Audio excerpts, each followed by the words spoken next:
préliminaires techniques. Nous commençons la séance et l'année avec une intervention de Serge Galam, directeur de recherche au CNRS, qui fut mon collègue à l'école polytechnique il y a quelques temps maintenant déjà, ça fait pas mal, voilà, pas mal d'années, et qui a tenté et réussi à bien des égards d'utiliser un certain nombre de concepts utilisés en physique pour parler de politique. Et donc j'ai trouvé que c'était intéressant de faire intervenir Serge au séminaire parce que ça donne une idée de ce que c'est qu'un modèle. Hein, qu'est-ce qu'on fait quand on utilise un concept mathématique ou physique pour une réalité, qu'elle soit des sciences de la nature ou qu'elle soit des sciences sociales. Il est l'auteur d'un ouvrage chez Springer, ça doit être, tu l'as publié en 2012 sur la sociophysique, donc, puisque c'est son terrain de recherche, et c'est un peu à partir de ça que je lui ai dit de présenter ses recherches. Alors que si vous faites Serge Galam sur Google, vous tombez sur un article, Serge Galam, le physicien qui prédit la victoire de Marine Le Pen. Donc ça, c'est le cadeau de nouvelle année. Donc il va nous expliquer un petit peu, je crois que tu vas au moins parler du fait que les concepts que tu développes permettent de rendre compte des mouvements d'opinion et des mouvements d'opinion inattendus et brusques. Et c'est ça qui, évidemment, dessine des changements considérables dans les opinions, en particulier en ce moment.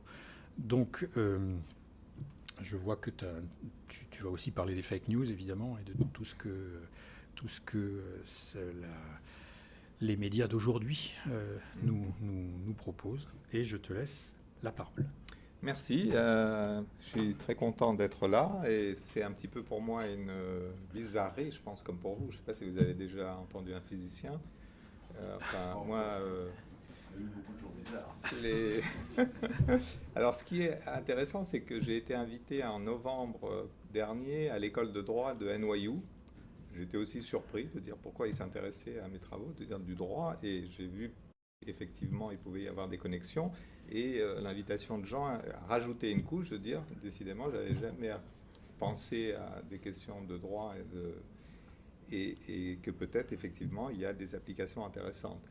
Alors, j'avais beaucoup hésité sur comment faire ma présentation parce que mes travaux sont réellement focalisés, entre autres, sur la dynamique d'opinion et la modélisation de la dynamique d'opinion, c'est-à-dire d'essayer de mettre en équation des comportements liés à cette dynamique d'opinion dans le but d'essayer de prédire des résultats et des évolutions. Alors évidemment, on n'en est pas du tout encore sur une théorie établie et de dire je peux vous prédire les élections. Le titre qui sort de l'article que je prédisais la victoire de Marine Le Pen, c'est pas exactement ça, même dans l'article. C'est que sur la dernière élection, j'ai eu d'ailleurs en France, beaucoup de couverture médiatique sur le fait que je mettais en garde contre le fait que justement, pour la première fois, Marine Le Pen pouvait être élue avec moins de 50% d'intention de vote. Donc ça peut paraître paradoxal de dire comment elle pourrait être élue si elle a moins de 50% d'intention de vote.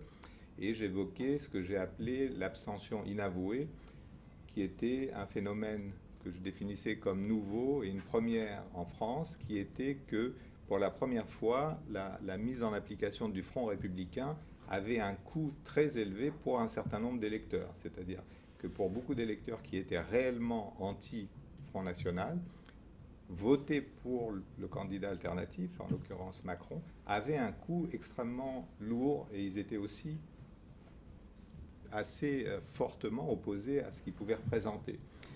Et qu'on était face à un phénomène où un certain nombre d'individus, à eux-mêmes, ne pouvaient pas s'avouer le fait de dire « je vais laisser Marine Le Pen être élue en n'allant pas voter ». Et donc, ils disaient « je vais voter » et mon hypothèse était que le jour du vote, la moindre excuse serait utilisée pour, entre guillemets, oublier d'aller voter, et en ayant un petit peu les mains propres et en espérant que les autres iraient voter et que finalement il ne se passerait rien. Et le point important, c'est que je pouvais calculer la proportion nécessaire de ces gens qui vont oublier d'aller voter, à partir de quand elle devenait suffisamment faible pour permettre le passage d'un soutien à Le Pen qui passerait, par exemple, en fait, c'est à partir du moment, si elle avait atteint les 43%, on commençait à rentrer dans une zone où il suffisait de 15-20% de personnes qui n'iraient pas voter pour qu'elle arrive juste au-dessus de 50. On oublie beaucoup qu'avant le débat, elle était arrivée à quasiment 40. Enfin, il y a des sondages à donner, j'ai un peu oublié, mais je ne sais plus si c'est 39 ou même 40 à un moment. Ouais. Enfin, et que si elle avait réussi ce débat, enfin, les 3% qui lui manquaient pour que ça devienne jouable, étaient à portée de vote, si on peut dire. Donc ça n'a pas eu lieu, mais que le phénomène est toujours là. En revanche, j'avais pu prédire le scénario et l'élection de Donald Trump avec ses modèles. Et moi-même, je n'y croyais pas. Et je suis au CEVIPOF de Sciences Po maintenant, depuis qu'on a quitté Polytechnique. Et tous mes collègues rigolaient un petit peu en me disant « Alors, tu dis toujours que Trump va être élu ?» Et j'avais l'air un peu bête, parce que même moi, je disais « C'est pas possible quand on voit tous les sondages et analyses. » Mais le modèle dit que oui, donc oui. Et là, il a été élu finalement. Donc, ça ne veut pas dire, comme je dis, que ce type d'approche est établi, mais ça renforce l'approche de dire qu'il existe, c'est l'hypothèse qui est derrière tous ces travaux, et je ne suis pas le seul aujourd'hui à développer ça en tant que physicien au niveau international, qu'il existe des lois de comportement qui sont découvrables et qu'on peut éventuellement mettre en équation pour prédire un certain nombre de phénomènes sociaux et politiques. Alors, quand Jean m'a proposé de faire une intervention ici, j'ai pensé, en termes justement de droit, à comment est-ce que ça pourrait être relevant ou intéressant pour des juristes, et j'avais eu cette réflexion sur la liberté d'expression et entre déjà la France et les États-Unis, par exemple, la conception, la mise en application de cette liberté d'expression, elle est très différente, puisque aux États-Unis, elle est quasiment totalement libre, alors qu'en France, elle est libre mais interdite sur un certain nombre de sujets. Et il y avait la question des fake news qui devient très, très importante, avec le projet de faire une loi pour interdire les fake news. Et donc, la question sur laquelle je me posais était de dire, finalement, alors là, peut-être que ça n'a aucun sens, mais enfin, c'est ma réflexion, pas du tout en tant que sociophysicien, mais en tant qu'individu, que chercheur qui se pose des questions.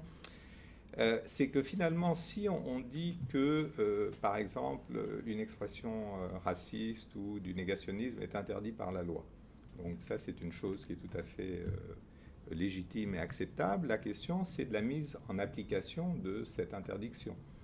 Et si on veut avoir une tolérance zéro de l'application de la loi, ça implique d'avoir un système de Big Brother totalitaire qui fait qu'on devrait être capable d'écouter ce que dit chaque personne, et dès que vous exprimez ce qui est interdit d'exprimer, par exemple négationnisme, du racisme, appel à la haine, je ne sais, enfin il y a pas mal de choses, hop, vous êtes arrêté ou jugé ou sanctionné puisque vous avez enfreint la loi.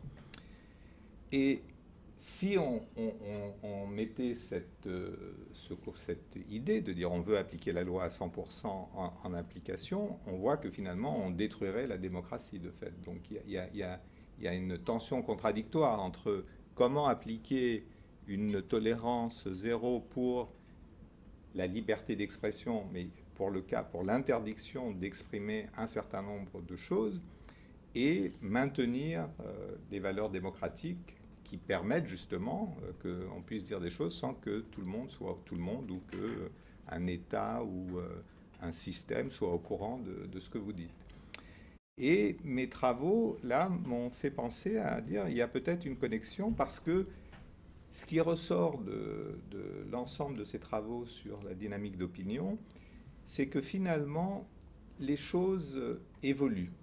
Elles ne sont pas stables lorsqu'on parle de dynamique d'opinion pour une élection, mais aussi pour une rumeur, pour une fake news, pour un propos complotiste, pour quel que soit le sujet. À un moment donné, il y a une certaine proportion, un certain nombre de gens qui vont défendre ou développer une idée, un concept, une réalité. Ils en discutent avec d'autres gens et d'autres personnes vont accepter ce qu'ils disent ou disent non, tout ça, ça n'a aucun sens, ou moi je rejette ce genre d'approche. Et donc on va avoir, la question se pose de dire est-ce que ces individus qui au départ, en tant qu'individus isolés, ou à 2 ou 3, commencent à affirmer quelque chose, est-ce que leur affirmation va être reprise aux gens à qui ils la disent et eux-mêmes vont la propager, ou est-ce que finalement ça va être rejeté, rester confiné à un tout petit nombre d'individus? Et ce que montrent tous ces modèles, il y a différents aspects, je ne présenterai pas tout aujourd'hui sur tous ces aspects de modèles, mais ce qui ressort pour tous, c'est qu'en fait, on a ce qu'on appelle des dynamiques de seuil. C'est-à-dire que finalement, lorsque vous avez une collectivité qui discute d'un sujet donné, à un moment donné, si vous faites un sondage qui vous donne une image du rapport de force, c'est-à-dire des proportions qui supportent une opinion, son opposé, une ou l'autre, donc disons qu'on a 2 opinions en compétition A ou B, B peut être la négation ou l'opposition de A, mais disons 2 opinions, on a par un sondage, on va avoir la proportion combien 10% supporte A, 90% B. À partir de là, lorsque les gens discutent, on va voir comment se modifient ces proportions au cours du temps. Et en fait, elles se modifient au cours du temps. Et ces modèles montrent qu'il y a des valeurs seuil, des proportions respectives pour A et B, qui fait que si on démarre le débat et la discussion avec une proportion pour A au-dessus de la valeur de ce seuil, les discussions avec les autres va faire augmenter cette proportion. Et elle va augmenter au cours du temps, et si le temps du débat, de la discussion dure suffisamment longtemps, on va atteindre ce qu'on appelle en mathématiques un attracteur, c'est-à-dire un état qui, lui, va être stable. C'est-à-dire qu'à un moment donné, les proportions ne vont plus bouger, bien que les gens puissent continuer à parler. Mais donc, on aura l'état d'équilibre, on pourrait dire, de la population qui a discuté du choix en question, de ces deux éléments. Alors, ce qui est le plus intéressant, une fois qu'on a trouvé qu'il y a ces valeurs de seuil, évidemment, la question essentielle, c'est comment est-ce qu'on est capable de les calculer, s'ils existent, c'est-à-dire de déterminer leurs valeurs. Mais à travers ces modèles, ce qu'on voit, c'est qu'ils sont surtout asymétriques. Et que pour l'opinion A ou pour l'opinion B, on n'a pas un seuil à 50%. C'est-à-dire qu'on s'attendrait, et en ce moment, justement, on parle beaucoup de démocratie participative, de référendum d'initiative citoyenne. Ce que mes modèles montrent, c'est que, en fait, ça pourrait être, dans pas mal de cas, catastrophique pour les valeurs démocratiques de nos sociétés, parce que ça amènerait à des décisions qui ne sont pas, justement, celles de la majorité des gens avant le débat. Ce qui ressort de ces travaux, c'est que le débat, contrairement à ce qu'on imagine, modifie les avis des uns et des autres, mais pas forcément dans le sens auquel on s'attend. Et il y a différentes composantes qui vont agir pour influer dans une direction et dans une autre. En particulier, il y a les préjugés qui sont des archaïsmes et des préjugés d'une population donnée majoritaire vont pouvoir s'intégrer dans le débat sans qu'on s'en rende spécialement compte et vont favoriser une des opinions qui peut être très minoritaire par rapport à l'autre. Un autre élément qui est très important, c'est ce que j'appelle les gens bornés, les inflexibles ou les menteurs, c'est-à-dire des gens qui, eux, ont fait un choix et n'en démordront pas. Donc ils vont défendre cette position, quoi qu'on leur donne comme information. Et finalement, ces gens-là peuvent avoir un impact énorme sur la dynamique vis-à-vis d'autres individus qui, eux, veulent faire le bon choix, c'est-à-dire cherchent à voir qu'est-ce qui est le mieux pour eux et pour leur communauté ou leur société ou leur pays. Et donc, la conclusion qui venait de ces travaux et de ce séminaire et de parler de ça, c'était de me dire que finalement, peut-être qu'on pourrait concevoir, alors j'ai l'impression que c'est complètement contre les principes juridiques, enfin de l'approche juridique, ça c'est à vous à le dire, mais d'une loi qui serait... qui deviendrait active qu'à partir d'une certaine proportion de gens qui commettent ce qui deviendrait une infraction, mais qui ne l'est pas avant qu'on atteigne cette proportion. Concrètement, ce que je veux dire, c'est que on dirait que si j'ai 2-3% d'individus qui défendent des thèses négationnistes, on ne va pas chercher à les poursuivre et à créer une infraction. Si on atteint à un moment donné les 5% ou les 6% ou les 7%, ça c'est à déterminer en fonction du modèle, à ce moment-là, il faut intervenir, mais avec, pour le coup, une tolérance zéro pour réellement faire baisser et supprimer ça. Parce que si on ne le fait pas à ce moment-là, on va passer de 7-8 à 50%. Et donc, cette expression ou ce choix qui est complètement contraire aux principes, aux valeurs démocratiques du système qui défend cette liberté d'expression, se deviendrait quasiment légitime à remettre en cause en disant il y a une majorité de gens, et aussi ça pourra justifier des passages à l'acte, et à ce moment-là, parce que là je parle d'expression, pas de passage à l'acte, c'est-à-dire si un individu fait une agression raciste, je ne suis pas en train de dire que il faut intervenir que si on a 7% d'agression raciste. Là, on doit intervenir immédiatement. Je parle au niveau de l'expression d'éléments. Et donc, ça permet d'avoir une sorte de respiration démocratique totale avec une vigilance. Et aujourd'hui, grâce à la fois aux réseaux sociaux, big data, on est capable d'avoir cette estimation de combien, de quelle proportion dans un groupe donné ou dans une société donnée défend telle ou telle vision, telle ou telle expression, et avoir une procédure qui dit qu'on commence à intervenir que lorsqu'on atteint ce seuil. Et donc en fait c'était ça la proposition à discuter à partir de mon modèle. Alors, à ce stade de la présentation, déjà j'ai parlé sans présenter mes PowerPoint, qui définissaient un petit peu ça. J'aurais envie de vous montrer, de vous présenter simplement, mais la simplicité a ses limites ici, le modèle pour que vous compreniez comment ça marche, parce que ce qui est important dans cette approche socio-physique, c'est de ne pas du tout faire ce qui a pu être fait en sciences sociales par certains, d'utiliser des métaphores à partir de la physique pour avoir une sorte d'argument d'autorité pour dire donc c'est ça qu'il faut faire parce que on fait des analogies, on dit tel concept ou valeur en physique, ça représente ça, donc on en conclut que. L'approche de fond, c'est de construire un modèle à la façon du physicien. Et en fait, pas du tout de plaquer une théorie physique sur une réalité sociale. On fait un mapping de différents termes ou de paramètres et on en tire des conclusions. Ça, c'est complètement contre-productif. Ça peut même être dangereux parce que c'est fondé... on appliquerait des choses qui n'ont rien à voir finalement avec le modèle. Parce que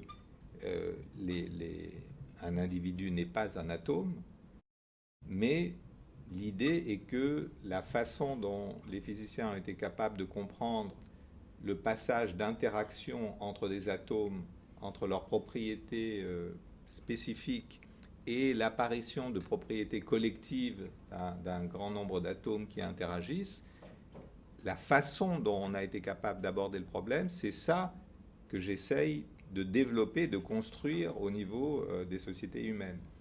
Mais ce n'est pas de dire on applique complètement. Donc, je vais vous présenter quand même un petit peu une base de ce modèle en précisant d'emblée que l'approche, là aussi, du physicien, c'est à partir d'une réalité qui est extrêmement compliquée, de la simplifier, mais quasiment au niveau de la caricature, mais d'essayer de garder, de capturer un élément de cette réalité qui va permettre d'expliquer un phénomène dans un cadre qui lui-même est très éloigné de celui qu'on veut comprendre, mais qui ensuite va permettre de dire on a trouvé un mécanisme et peut-être que ce mécanisme est actif dans la réalité qui est beaucoup plus complexe et compliquée, mais que, évidemment, éventuellement, on ne le voit même pas, ce mécanisme, et qu'il faut creuser dans cette direction.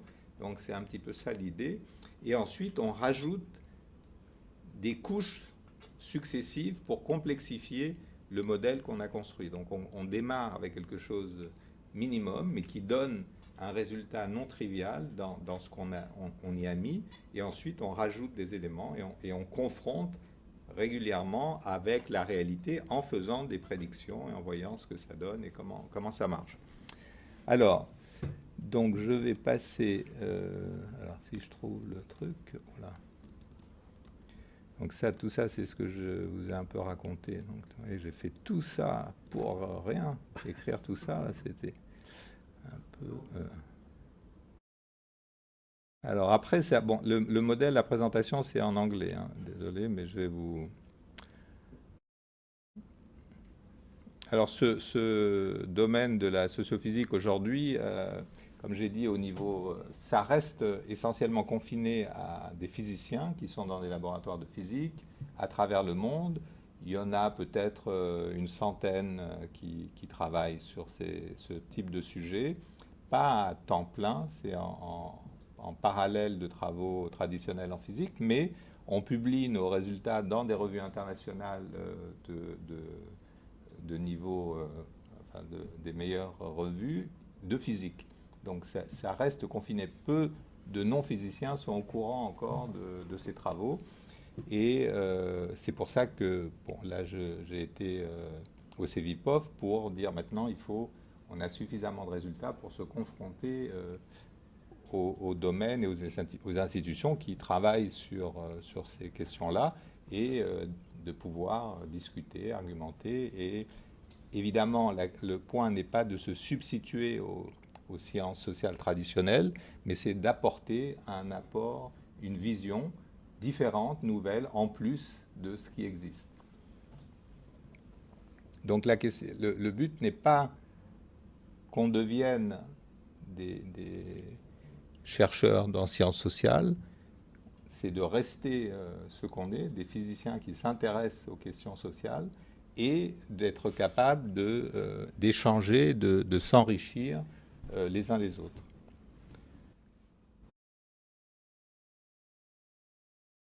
Alors, le modèle, oui, l'autre élément qui est très important dans l'approche du physicien, c'est que en sciences sociales, lorsqu'on étudie un problème, on s'intéresse essentiellement à ce qui caractérise ce problème. Qu'est-ce qui fait sa spécificité? Alors que le physicien, lui, va chercher à travers une série de problèmes, qu'est-ce qui leur est commun? Donc non pas ce qui spécifie un objet, mais à travers une série d'objets différents, est-ce qu'on peut trouver quelque chose qui est commun à tous ces objets? Donc vous voyez, c'est d'une approche, un éclairage complètement autre, les deux évidemment étant importants. Donc lorsque cette modélisation sur la dynamique de groupe, elle démarre avec cette approche universelle ou générique de dire, quelle que soit la question qui est en jeu, en fait, on peut dire, on la ramène à, comme je disais tout à l'heure, on a deux choix A et B qui sont en compétition et on va essayer de définir maintenant la façon dont les individus, dans cette simplification, discutent et modifient éventuellement leurs opinions.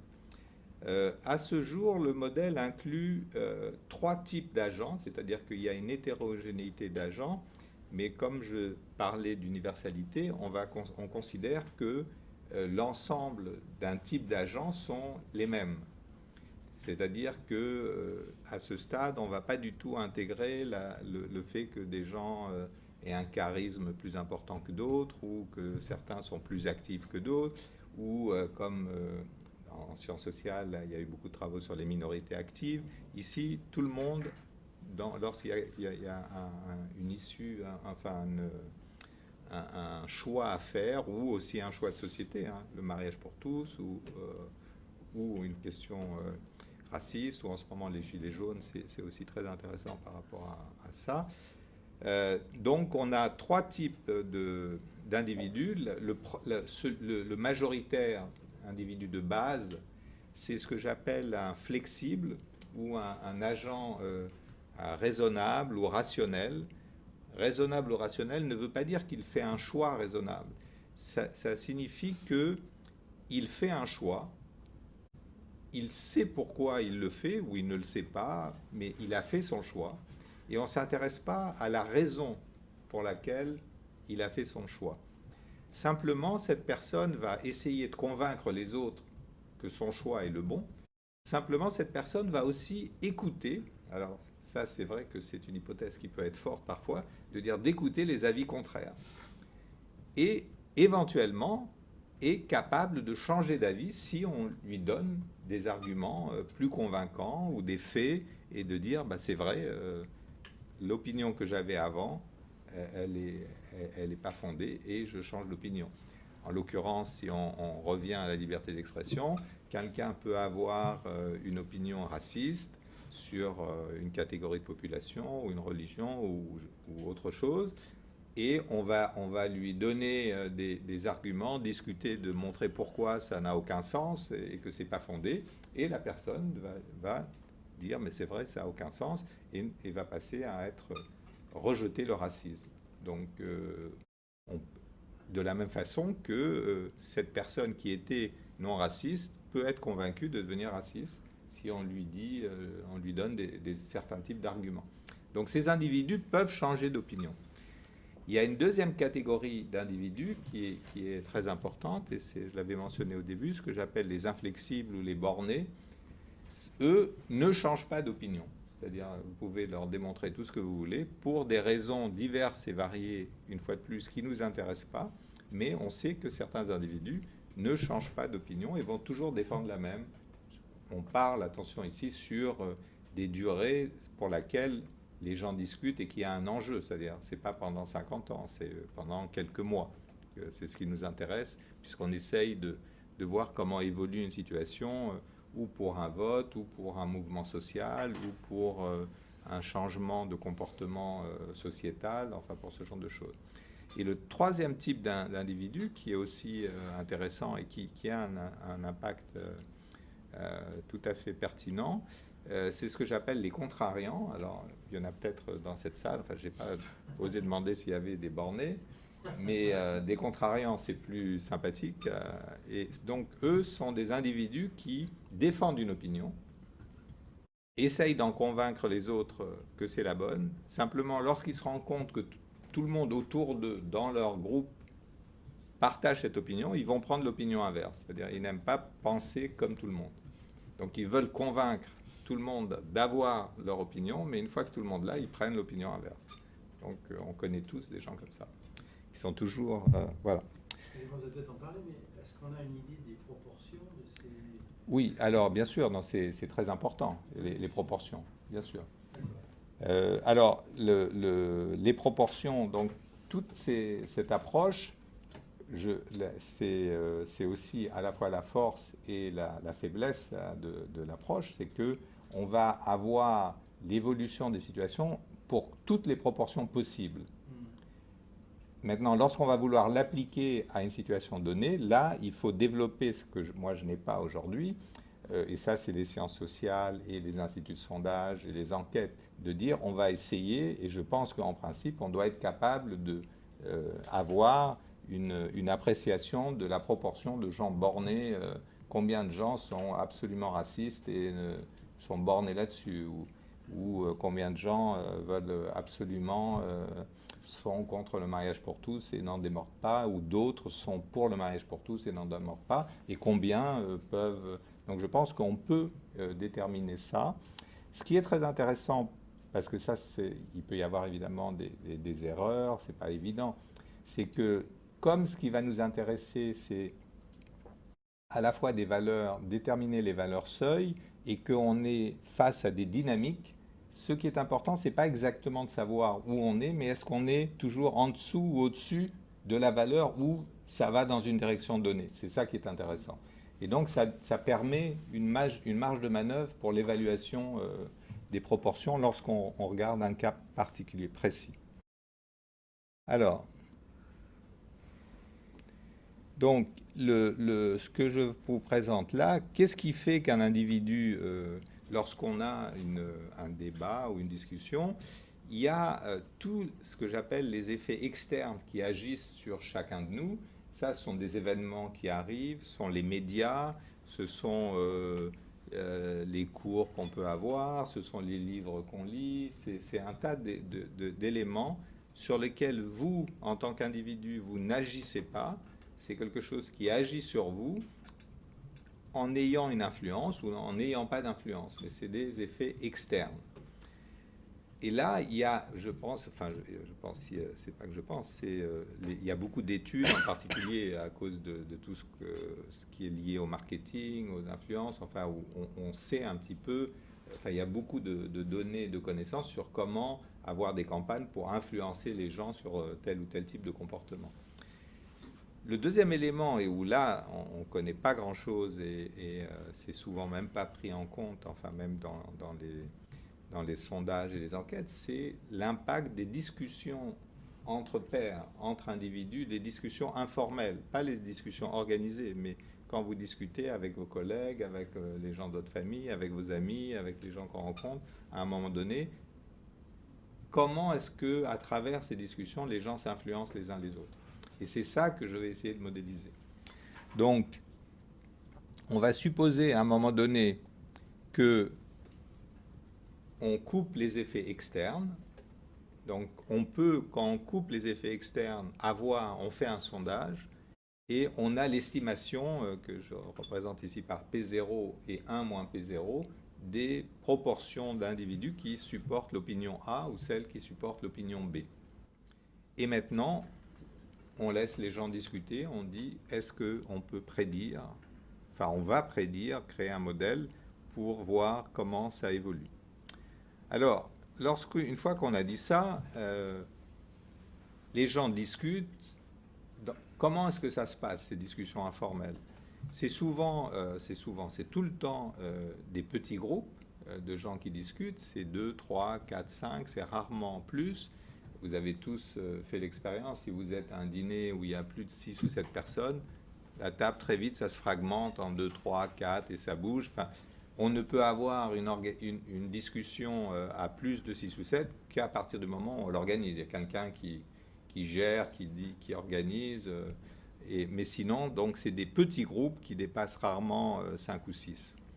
Alors, là, on est encore, et ça, c'est l'approche physicienne, c'est qu'est-ce qui se passe dans le cerveau, la dynamique cognitive d'un individu qui fait qu'à un moment donné, je vous dis quelque chose et vous dites, bah oui, tiens, je change d'avis. Parce qu'on ne change pas d'avis non plus toutes les minutes. Et donc là, on ne sait pas aujourd'hui ce qui se passe. Il y a des études, même au niveau cérébral, où on essaie de voir les zones, en fait, mais on ne peut pas dire qu'on comprend comment ça se passe.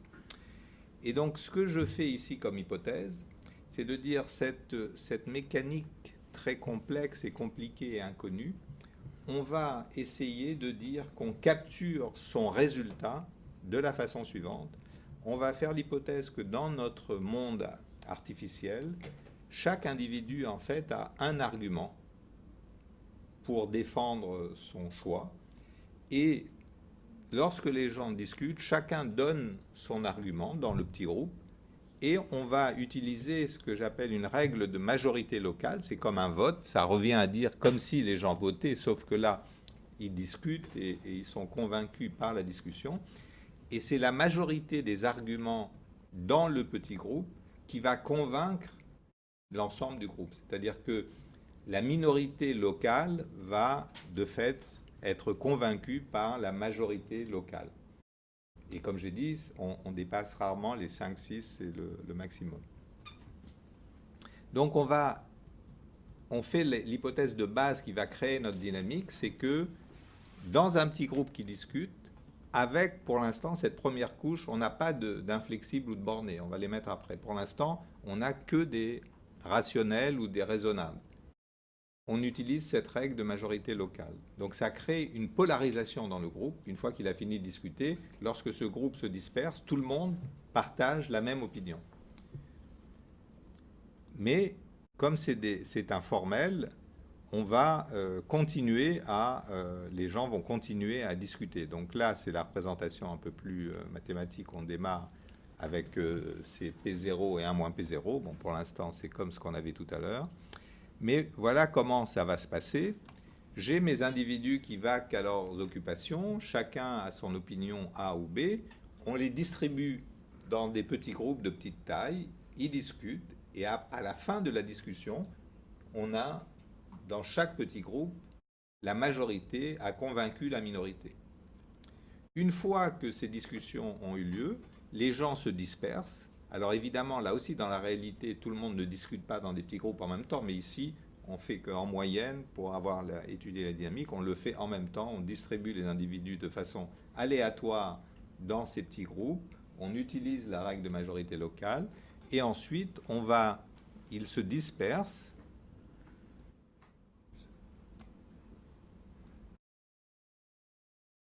Ils se dispersent et ça recommence. Ils sont de nouveau distribués dans des petits groupes, pas les mêmes, et ce ne sont pas les mêmes individus.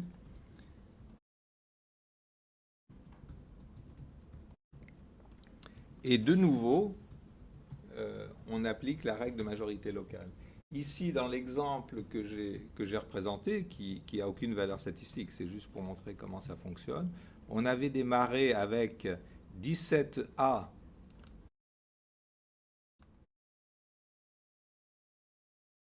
et 15B. Après un premier tour de discussion dans ces groupes qui ont des tailles diverses, on est passé à 20A et 12B. Et après la deuxième phase de discussion, les 20A et 12B sont passés à 23A et 9B. On voit que les A vont commencer à envahir tout le système et c'est ce qu'ils vont faire. Donc le modèle, la dynamique est ainsi faite. Je distribue mes individus de façon aléatoire dans ces petits groupes de taille de 2. On peut aussi avoir des groupes de 1 pour prendre en compte le fait que tout le monde ne discute pas en même temps. J'applique ma règle de majorité locale, je remélange tout le monde et je redistribue tout le monde. D'accord ? Et donc la question qu'on se pose, c'est lorsqu'on continue à faire ça, est-ce que finalement on va obtenir un équilibre à un moment donné où les proportions ne bougent plus, ou est-ce qu'on va constamment avoir une volatilité infinie où, comme je distribue aléatoirement, je vais avoir tout le temps des gens qui passent de A à B, de B à A.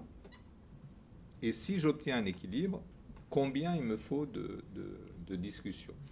Dans la réalité, lorsqu'on cherchera à appliquer ça à une prédiction, une étape de discussion en groupe, ça représente dans la réalité, on calibre ça par rapport au sondage, ça peut correspondre à 2 semaines de discussion, parce que en réalité, les gens ne changent pas d'avis chaque fois qu'ils discutent dans un groupe, mais ils vont changer d'avis éventuellement lorsqu'ils ont discuté 6-7 fois de suite et qu'ils vont se trouver en minorité dans les 6 ou 7 fois ou avoir des arguments qui les touchent à ce moment-là. Donc, dans l'application, on s'adaptera. Alors, Et donc la question que dont je vous avais donné la réponse, c'est est-ce qu'il existe une valeur seuil à partir de laquelle une opinion est certaine d'emporter le débat, et combien d'étapes de discussion sont nécessaires pour qu'elle gagne. Alors, pour répondre à ça, maintenant on va utiliser la puissance, la modélisation mathématique. On démarre là encore à regarder le cas le plus simple et on va faire l'hypothèse que tous les groupes sont de taille 3. Parce que ça, c'est très facile à mettre en équation et on peut tout résoudre. Ensuite, on ira dans une direction plus compliquée en prenant des tailles d'autres groupes, en mélangeant les groupes. Mais pour l'instant, on prend des groupes de taille 3. Dans ce cas-là, c'est extrêmement simple parce que la probabilité d'avoir un groupe de taille de 3 personnes dans lesquelles j'ai une majorité de A, il y a soit j'ai 3A, soit j'ai 2A et 1B. Maintenant, 2A et 1B, ça s'écrit P0 au carré 1 moins P0. P0, comme c'est la proportion de gens qui ont l'opinion A, si j'en prends un au hasard, la probabilité que ça soit A, c'est P0. D'accord? Donc si j'ai 10% de gens qui défendent l'opinion A, je prends quelqu'un au hasard, la probabilité que ça soit un A, c'est 10%. Quand j'en prends 2, c'est 10% multiplié par 10%. Ici, on a un chiffre 3 parce que l'ordre dans lequel je sélectionne mes 3 personnes ne joue pas sur le vote qui va avoir lieu. Donc, j'ai 3 façons d'avoir mes 2A et 1B. Si j'ai 3 personnes, le B, je peux le mettre en premier, en deuxième, en troisième.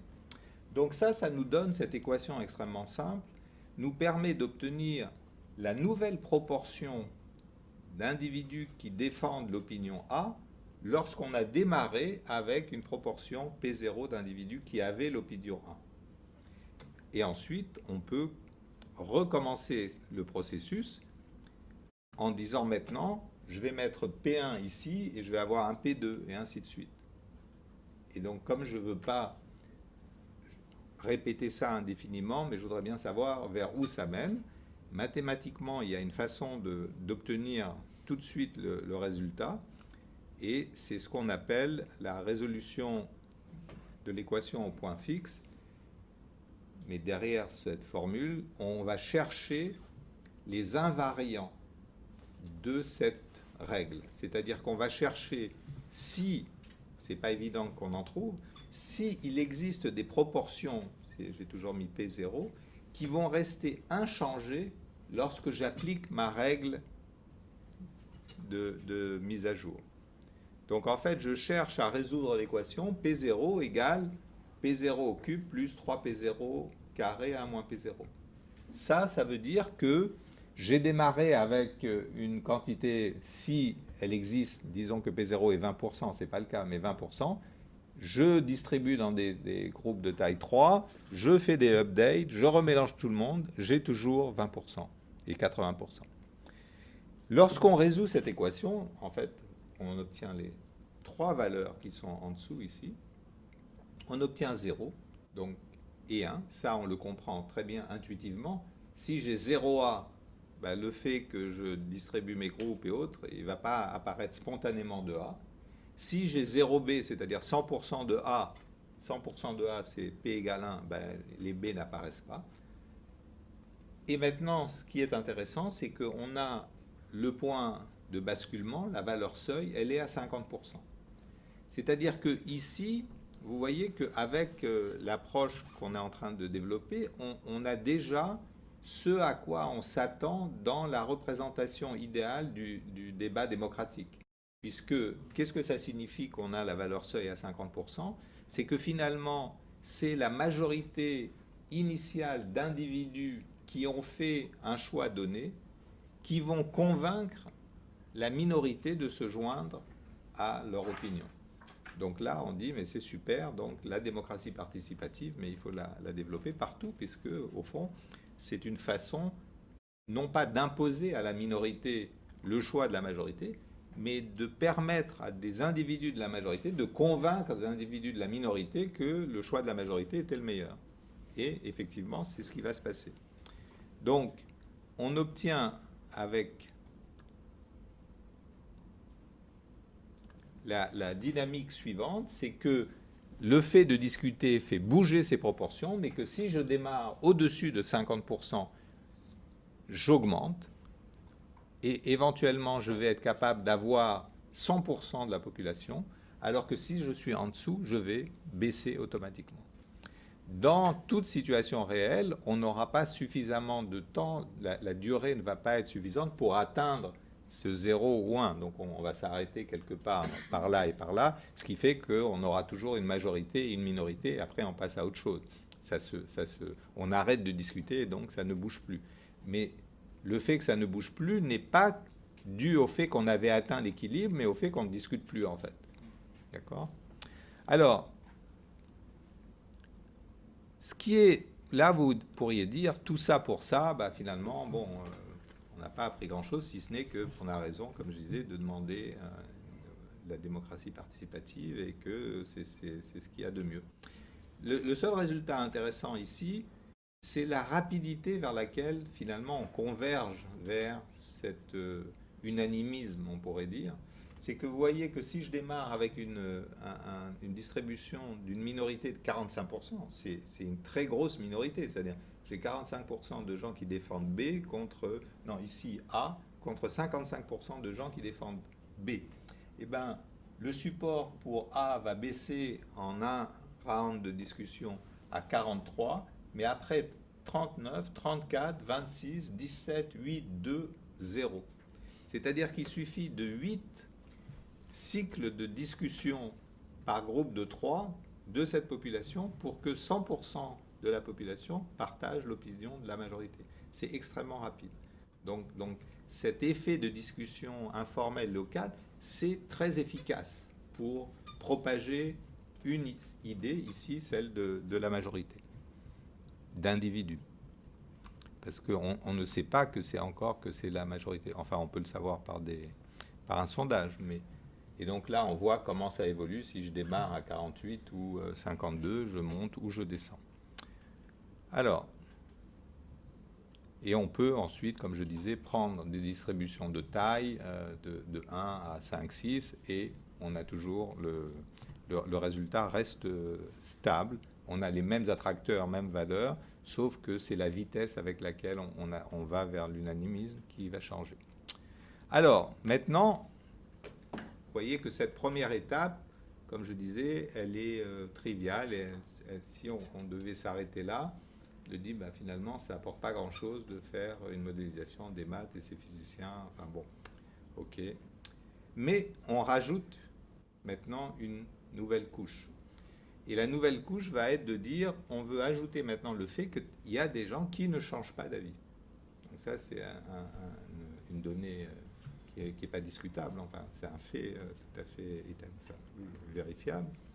Et on va poser la question de dire quel est l'impact d'individus qui ne changent pas d'avis dans cette mécanique parfaite qu'on vient de mettre en évidence.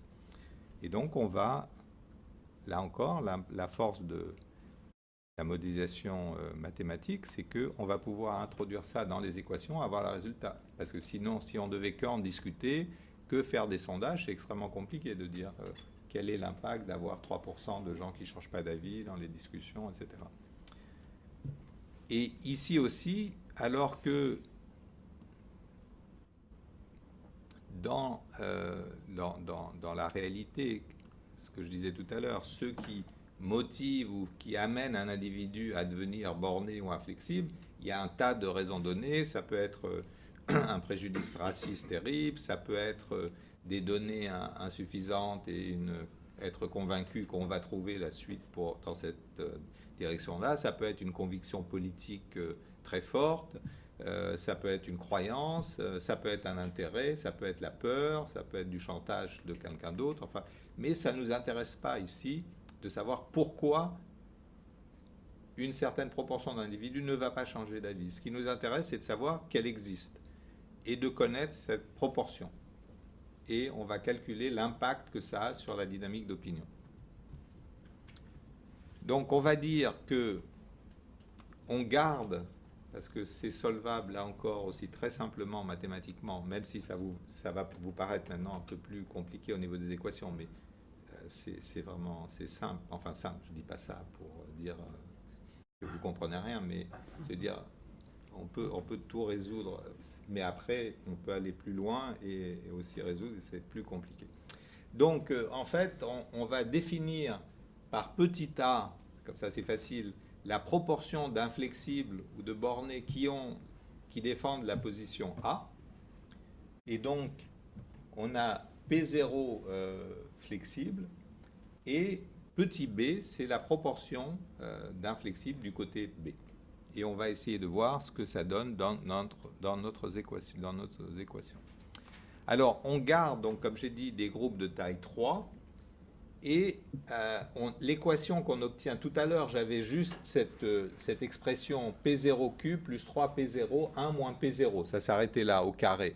Vous voyez que maintenant, ça devient plus compliqué parce que j'ai des moins B, des moins A. Donc, je ne vais pas rentrer dans... Je pense que c'est... Non, voilà. Donc, comment on le calcule, mais vous pouvez... Là, pour le coup, je veux dire, vous pouvez faire confiance et demander à des gens de vérifier l'équation. Mais enfin, on obtient cette équation-là.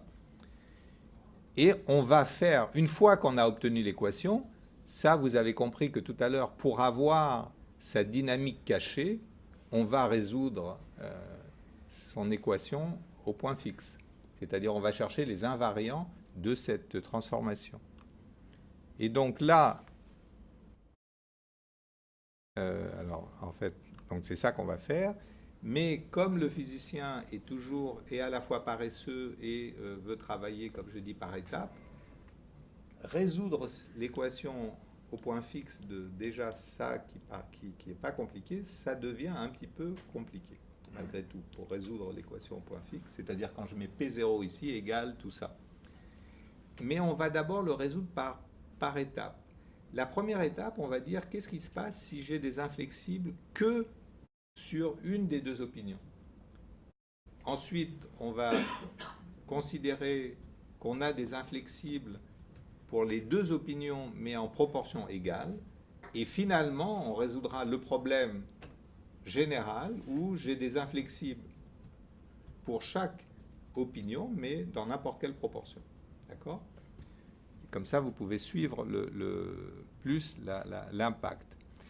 Vous voyez que si je dis que j'ai des inflexibles que pour l'opinion A, l'équation qui paraissait qui était plus longue tout à l'heure, en fait, elle se réduit un peu, donc ça paraît plus simple. Et on peut, donc maintenant, on va la résoudre pour trouver la dynamique qu'elle implique. Et voilà ce qu'elle nous donne. Elle nous donne que finalement, alors là encore, ne cherchez pas trop, ce qui est intéressant, c'est que on a l'attracteur de 100% de A qui est toujours là, mais maintenant, on n'a plus la possibilité d'avoir 100% de B. Pourquoi ? Parce qu'on a une proportion petit a d'inflexibles A. Donc, eux vont toujours garder l'opinion A. Donc, maintenant, l'opinion B ne peut plus convaincre tout le monde. Et le deuxième résultat, c'est que la valeur seuil qui tout à l'heure était démocratique et à 50%, elle n'est plus à 50%. C'est celle qui est là. Et en fait, on va voir, donc ça c'est la proportion, en fait ça revient ici à petit a, c'est la proportion d'inflexibles qui défendent l'opinion A. Elle va faire basculer la valeur seuil, elle va la faire baisser pour l'opinion A. C'est-à-dire que tout à l'heure, pour que A l'emporte, il fallait que A démarre au-dessus de 50%. Maintenant, à partir du moment où A a une petite proportion d'inflexibles, la proportion globale pour qu'elle l'emporte va être moins de 50%. Et cette valeur va dépendre de la proportion petit a. Donc ce qu'on obtient, c'est le changement suivant. Donc ça, c'est une autre façon de représenter la dynamique graphiquement. Alors, ça veut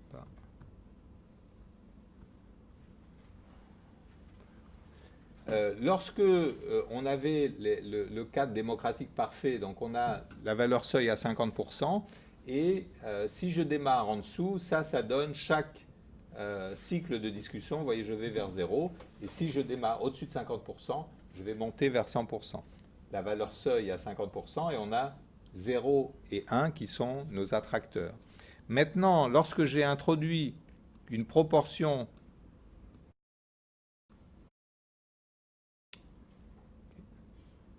d'inflexible pour A, ici, il y a une proportion qui est de l'ordre de 12%, quelque chose comme ça. Vous voyez que, ce que je disais tout à l'heure, l'attracteur qui était à 0, il est monté à une valeur non nulle, et la valeur seuil qui était à 50%, elle a baissé au-dessous de 50%. Et on pose maintenant la question de dire qu'est-ce qui se passe quand je vais augmenter la valeur, la proportion d'inflexible pour A. Et ce qu'on va trouver, c'est que, en fait, la logique, le changement qu'on avait obtenu, on va dans cette direction, va s'accentuer. C'est-à-dire que ces deux, ça c'est la valeur seuil, ça c'est l'attracteur pour B, vont se rapprocher lorsque j'augmente la proportion d'inflexible pour A. Alors,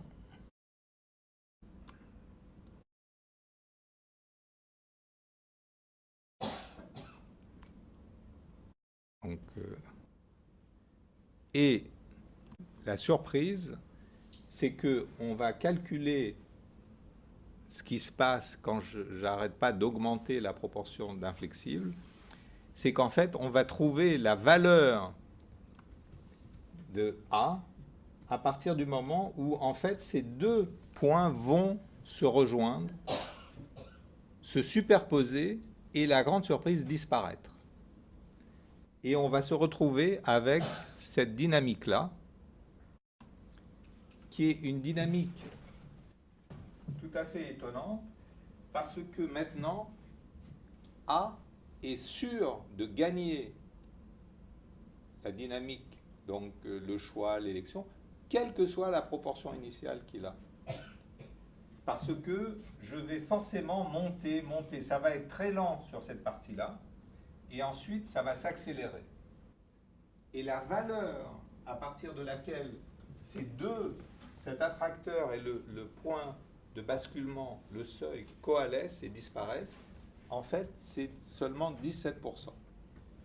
Donc, à partir du moment où j'ai 17% de borné ou d'inflexible pour A, il suffit qu'ils aient 17% d'inflexible et ils sont sûrs de passer la barre des 50% contre 83% de B, qui est énorme. Au départ, on ne s'apercevra de pas grand-chose, parce que ça va être assez lent, et puis ça va bondir et aller très très vite. Donc vous voyez que d'avoir une toute petite proportion d'inflexible, c'est radical pour complètement casser la dynamique démocratique et d'une certaine façon biaiser complètement tout le jeu, parce que vous êtes sûr de gagner. En disant, mais on discutons, et de plus en plus de B vont être convaincus de prendre l'opinion A. Ils vont vraiment faire ce choix, et eux ne sont pas des inflexibles, c'est-à-dire pourraient rebasculer, mais la logique des discussions fait qu'ils vont faire le choix de A. Donc on a déjà là quelque chose qui est loin d'être trivial par rapport à ce qu'on avait tout à l'heure de ce monde idéal à 50%. Alors maintenant, on passe, deuxième étape, on dit d'accord, mais on va voir ce qui se passe si j'ai aussi des inflexibles du côté B. Alors on commence avec le cas où j'en ai... C'est un cas un peu d'école. Alors oui, là je vous montrais la puissance du phénomène, c'est que je démarre avec une situation au niveau d'un sondage, les 1, 2, 3, 4, les 5 sont exactement les mêmes. J'ai 20% de A contre 80% de B. Ce qui change, c'est que parmi les 20% de A, j'ai 0% d'inflexible, 5% d'inflexible, 15%, 18% et 20%. Et vous voyez l'évolution de leur proportion en fonction des discussions.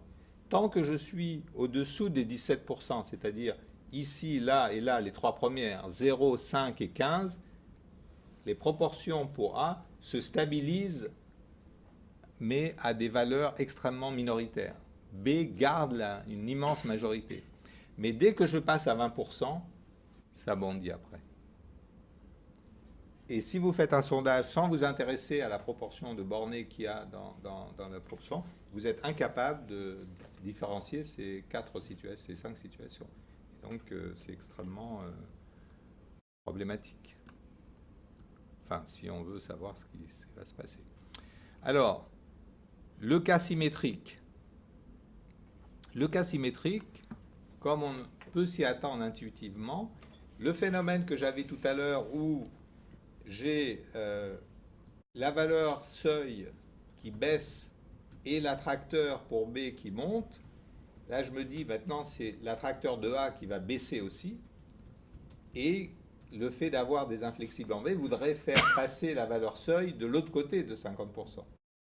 Comme j'ai deux effets sur les deux attracteurs, ça marche, les deux vont aller vers l'intérieur, mais comme j'ai deux effets contradictoires de vouloir tirer la valeur seuil en haut ou en bas, et bien finalement, elle ne va pas bouger, puisqu'ici, on considère que les proportions d'inflexibles sont les mêmes pour A et B.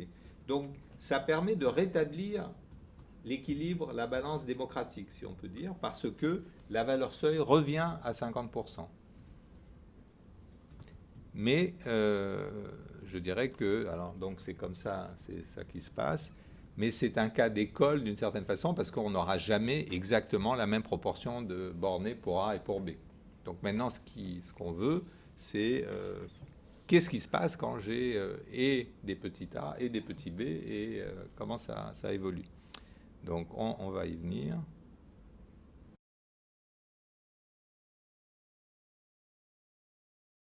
Alors, là, je résous les équations pour un cas particulier dans lequel on a 17%. C'est pour illustrer un peu comment ça se passe, parce que comme je dis, là, les équations, elles sont encore solvables, mais ça devient un peu plus lourd avec les deux paramètres A et B. Donc, on a ici 17% d'inflexible pour A, c'était ce qui garantissait tout à l'heure l'envahissement de toute la population. Et on a mis 15% de bornés pour B. Ce qui veut dire qu'on a maintenant une différence entre les opinions A et B de simplement 2%. Il y a 2% d'inflexible en plus pour A. Eh bien, ce qu'on trouve, on a les résultats ici lorsqu'on résout l'équation au point fixe qui nous donne la dynamique, la valeur seuil et les attracteurs, c'est que on voit que la valeur seuil, au lieu d'être à 50%, elle est à 47% en faveur de A.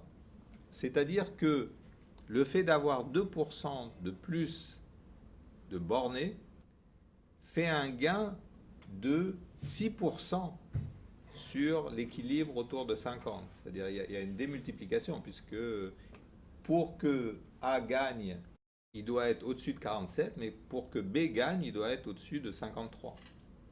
Donc là, ça devient sérieux, alors qu'il n'y a que 2% de différence sur les valeurs de bornés. Ça, c'est moins intéressant, c'est-à-dire que comme de toute façon, on n'atteint pas réellement ces attracteurs, mais B ne sera jamais plus bas que 22%. Pourquoi ? Et lui, 82%. Parce que le fait que j'ai maintenant des bornés, ils vont toujours arriver à convaincre un certain nombre de raisonnables de se joindre à leur opinion. Donc, ils vont toujours entraîner une petite proportion de gens autour d'eux. Donc, quand j'ai 15% de bornés, ils produisent 7% de gains d'opinion parmi les flexibles. D'accord ? Et ici, pareil pour l'autre côté. Alors, à partir de ce résultat, la question qui devient intéressante, qu'on se pose, c'est de dire, est-ce qu'on va obtenir un phénomène similaire à ce qu'on avait obtenu lorsque j'avais des inflexibles que d'un seul côté, en fonction maintenant, non pas de la valeur des inflexibles, mais de la différence.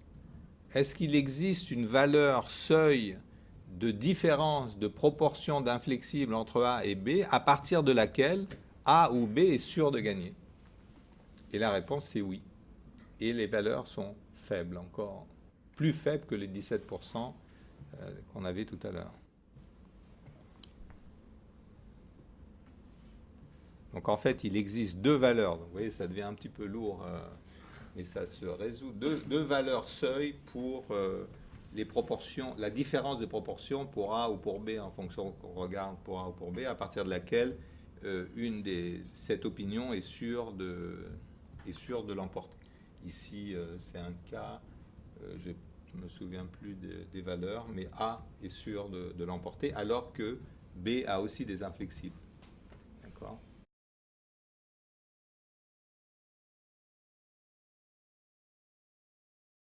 Bon, alors je passe là parce que c'est un peu... bon, oui, on peut avoir des graphes en fonction de la différence pour des données, mais je passe là-dessus. Alors, je vais terminer en donnant une illustration de dire pourquoi c'est réellement perturbant ces résultats. Alors, peut-être que, comme on dit en anglais, c'est du bullshit et que finalement ça ne correspond à rien, hein, mais si ça capture quelque chose d'intéressant, il y a de quoi s'inquiéter pour comprendre les phénomènes. Donc ici, je veux montrer ce qui se passe sur l'évolution de différentes cas de figure en fonction des proportions de bornées pour A et pour B. Donc ça, c'est le cas idéal où on n'a pas de bornées. Donc, vous voyez que la valeur seuil est à 50%. Dès que je démarre en dessous, je perds. Dès que je démarre au-dessus, je gagne. Alors, donc là, on va voir le cas où je vais examiner plusieurs situations où j'ai 30% de la population qui soutient l'opinion A. Maintenant, si parmi ces 30%, j'ai seulement 5% de bornés, de menteurs ou d'inflexibles, l'évolution de la discussion va faire baisser ces 30% et en fait va se stabiliser à 5,3%. C'est-à-dire que les A vont perdre du soutien d'individus qui avaient fait le choix A, mais qui, lors des discussions contradictoires avec des gens, il y a une grande majorité ici qui défend l'opinion B, vont se laisser convaincre que l'opinion B est meilleure et vont devenir B. Les bornés A vont réussir cette fois-ci à fédérer autour d'eux seulement 0,3% de la population parce qu'ils ne sont que 5%. Tout à l'heure, on avait 15% qui permettait d'avoir 22%. Ils gagnaient 7%. Ici, avec 5%, ils gagnent 0,3%. Donc la proportion, ce n'est pas linéaire, mais plus leur proportion augmente, plus le gain parmi les flexibles va grandir. Donc en fait, dans ce cas de figure, la valeur seuil, elle est à 47% malgré tout. Mais là, j'ai pris où A n'a pas convaincu d'emblée suffisamment de gens, même si pour que A gagne, il lui suffirait de dépasser 47%, alors que pour B gagne, il doit toujours rester au-dessus de 53%. Alors, voyons ce qui se passe maintenant si A garde toujours ses 30%, mais arrive à rendre borné un peu plus d'individus, parce qu'il y a les bornés qui convainquent des B de devenir A, mais il y a aussi le processus de rendre borné un certain nombre de gens qui supportent l'opinion A. Alors, ici, donc,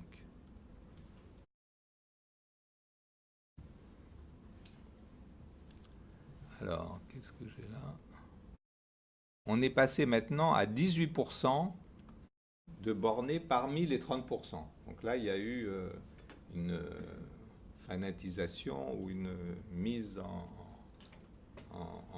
je sais pas, en condition, enfin, d'avoir rendu complètement imperméable aux arguments contraires. Les 5% de A, maintenant, sont devenus 18%. Toujours 30%. Alors, on voit que maintenant, après la 12 cycles de discussion, c'est beaucoup, on est à 37%. C'est-à-dire que les 30% maintenant ne diminuent plus. Ils arrivent à, comme il y avait cette base de 18% d'inflexibles, il gagne quand même encore du terrain parmi les flexibles.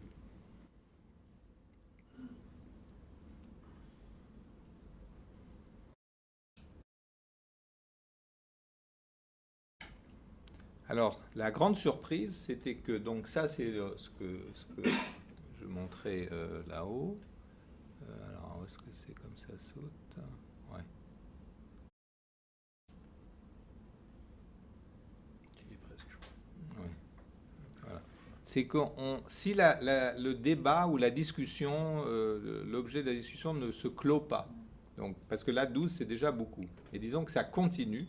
Là, on a une grande surprise, c'est que voilà ce qui se passe. C'est que tout d'un coup, à un moment donné, il y a une invasion en tache d'huile de cette minorité qui avait un peu grossi mais qui était stable, mais tout d'un coup qui devient majoritaire en très peu de temps pour le coup. Et là, on est complètement surpris de ce qui se passe. Et pour terminer, c'est le cas le plus, je dis le plus inquiétant par rapport à ça, sur la possibilité là, de prédire à partir de, même si on fait l'hypothèse que le modèle capture la réalité, qu'on a des sondages pour être capable de savoir où on se situe, je vais vous montrer que si on n'a pas, dans ce contexte-là, une fois de plus, la compréhension de ce qui se passe, ça ne permet pas d'éviter un basculement complet sur ce qui peut être ici cette position minoritaire, peut être une vision, une option totalitaire, antidémocratique, raciste ou de toutes sortes qui est normalement vers lesquelles la majorité de la population et de la structure s'oppose. Donc ici, ce qu'on va prendre comme cas, c'est on a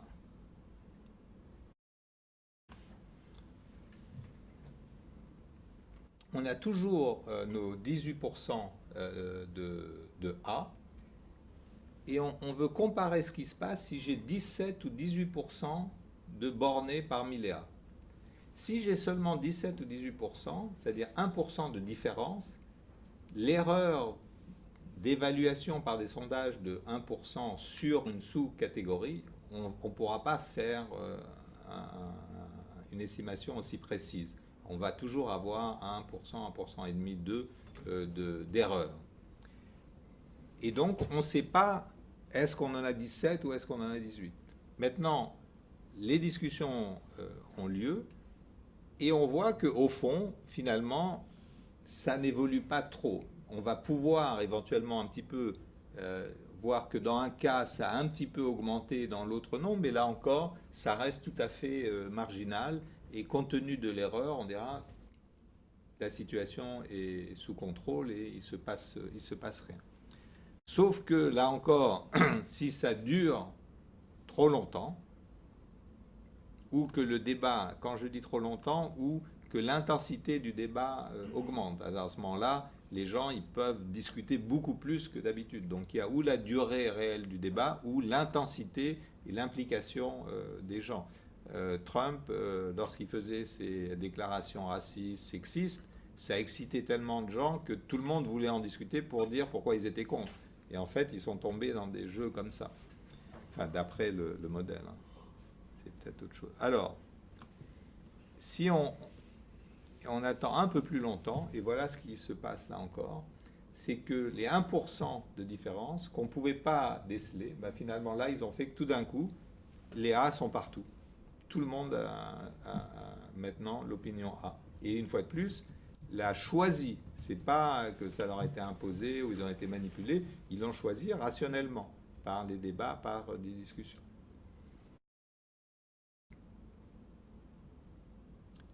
Donc, pour conclure momentanément, bien sûr,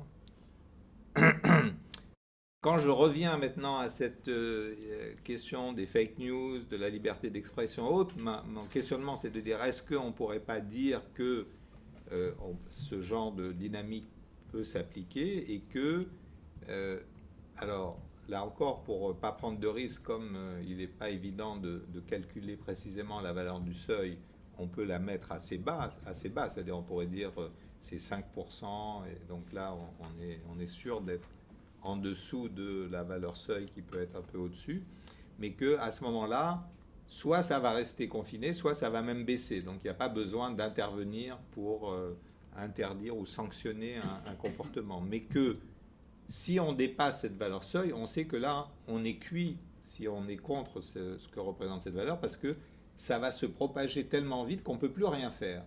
Et en plus, cette opinion qui était condamnable, elle devient légitime démocratiquement puisqu'elle va être soutenue par une majorité d'individus à partir du moment où on a passé ce seuil.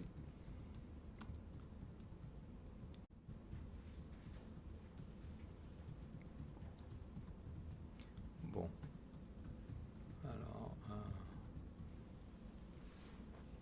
Alors bon, maintenant je vais conclure là, c'est de dire, maintenant que je vous ai fait peur, c'est important de rappeler que c'est une modélisation, qu'on est au début de ce genre d'approche, qu'il faut tester, aller plus loin, mais je pense que qu'il y a quelque chose qui capture des éléments intéressants et contre-intuitifs, et que, évidemment, ce n'est pas la réalité, mais que c'est peut-être une partie de la réalité, disons. Alors, bien sûr, il faut faire attention, parce que quand on fait de la modélisation mathématique, on peut dire « Ah, oh, je me suis trompé de signe, au lieu que ça monte, ça descend », mais lorsqu'on a des applications sociales ou politiques, les enjeux sont différents. On ne peut pas dire « Ah bah, je m'étais trompé, et puis on a je ne sais pas quoi partout ». Donc bon, il faut bien garder ça à l'esprit. Alors ça, c'est le livre que Jean a mentionné. Il est en anglais, mais il est très... j'ai vraiment fait un gros effort de pédagogie pour qu'on arrive à comprendre comment ces types de modélisation se construit, et j'explique en détail les équations quand on les monte, les différents éléments. Et ça, c'était un de mes défis, de dire vraiment de pouvoir même intéresser des gens qui ont fui les mathématiques dans le droit ou dans d'autres disciplines, pour leur montrer qu'il y a des choses quand même qui peuvent les intéresser et suivre. Donc le livre pour ça, enfin j'ai fait un effort là-dessus. Et aussi esthétiquement, il y a les graphes et les équations, c'est joli. Enfin bon, je fais mon petit truc. Ce qui me dérange beaucoup, c'est qu'il est très cher, et c'est pas moi évidemment qui ai fait le prix, et ça c'est vraiment un problème. Mais bon. Mais on peut, il est téléchargeable en e-version, et les bibliothèques, normalement, sont abonnées. Alors, donc, voilà, un grand merci de m'avoir écouté. Et alors, maintenant que les questions, je ne mettais pas les tomates, vous n'avez pas, mais pleuvent.